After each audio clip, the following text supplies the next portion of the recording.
Assalamualaikum warahmatullahi ta'ala wabarakatuh. Good day everyone. So, in this video, we will be going to discuss about liberation movement and fair trade. So, before we proceed, allow me to introduce myself. I am Hayadina Q. Abubakar. Okay, so before we go on to our discussion, first is we have our objective. The first one is to be able to understand what liberation movement is. The second is to be able to distinguish the two types of liberation movement. To be able to know what are the notable liberation movement. And to be able to know what fair trade is and how does it work. And the last one is to be able to know what are the benefits of the fair trade. Are you familiar with liberation movement? I bet some are familiar while some are not.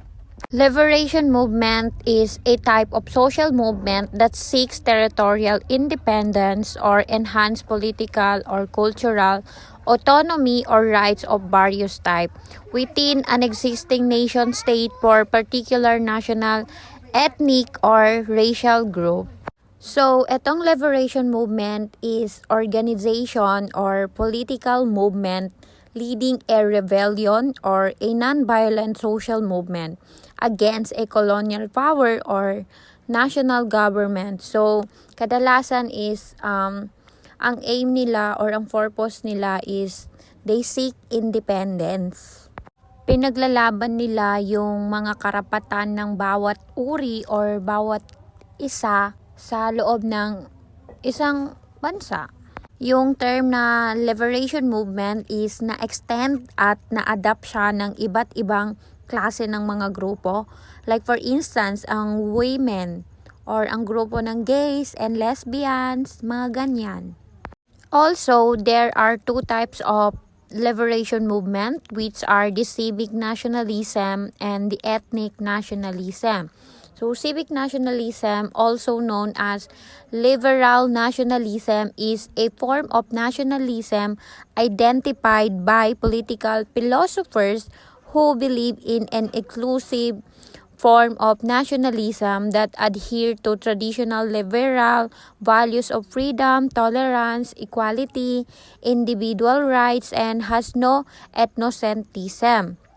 In short, etong si civic nationalist is they believe that everyone who adheres to and value the institution and civic value of the nation regardless of their ethnic origin. Like for example, those who receive Filipino citizenship are considered as Filipino even if their ethnicity is not Filipino. Okay, so let's go on to ethnic nationalism.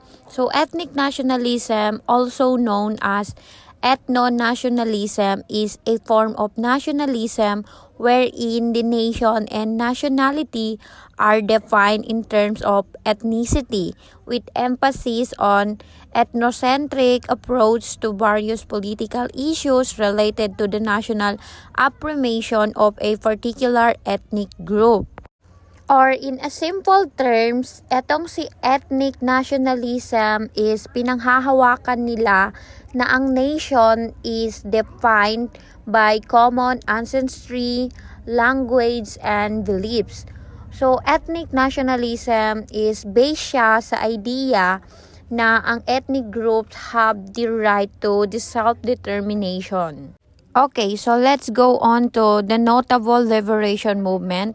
I'm sure yung iba sa atin or sa inyo is familiar sa mga movements na to. Ang first is the Women's Liberation Movement.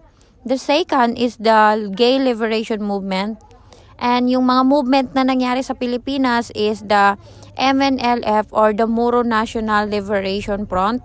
The second is the MILF or the Moro Islamic Liberation Front. Diba? I'm sure familiar yung lahat, particularly dito sa mga liberation movement na naganap sa Pilipinas.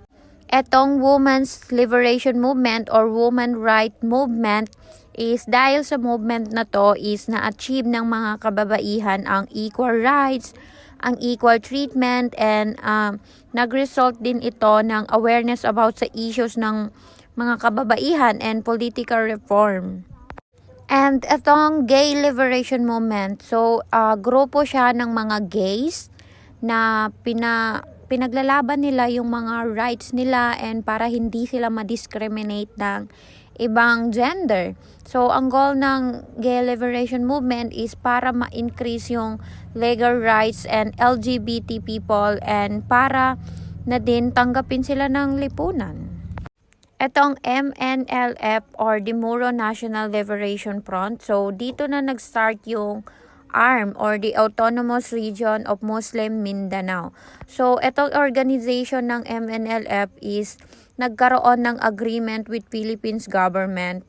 Nagkapirmahan sila ng about sa mga land plans or etong 2 mainland provinces and 3 islands provinces which Muslim population enjoys degree of self-rules now. Also, itong MILF or the Moro Islamic Liberation Front, so pinangungunahan ito ni Al-Hajj Murad Ibrahim. So dito naman sa movement na to is they seek independent Islamic state or autonomous region for Filipino Muslim minority. So ang dalawang liberation movement na to is ito yung mga example na liberation movement na naganap dito sa Pilipinas.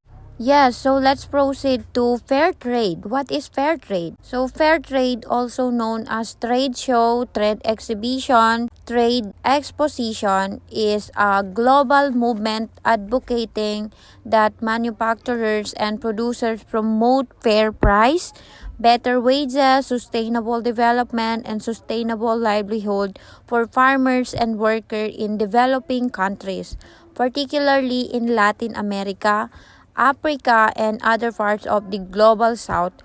Kapag ang product is Fair Trade Certified, ang Fair Trade Certification Organization is ine-ensure nila na yung mga producers adhere to a set of social, economic, and environmental standard.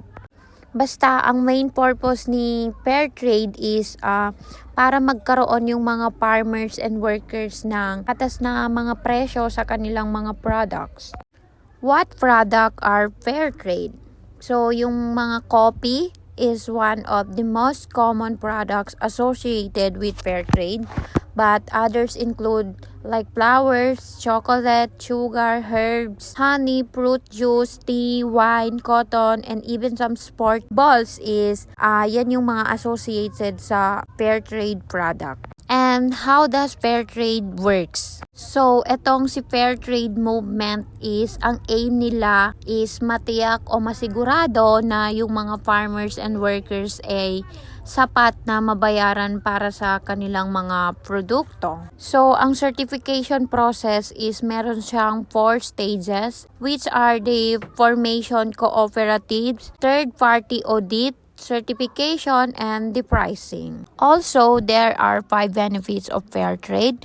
First is the income sustainability. So, the fair trade helps producers set minimum prices which help protect fair trade farmers and workers against erratic market price. The second is the environmental sustainability. So fair trade standards promote environmentally friendly farming practices and ensures that factories aim to reduce emissions and energy usage. And the third one is the community development.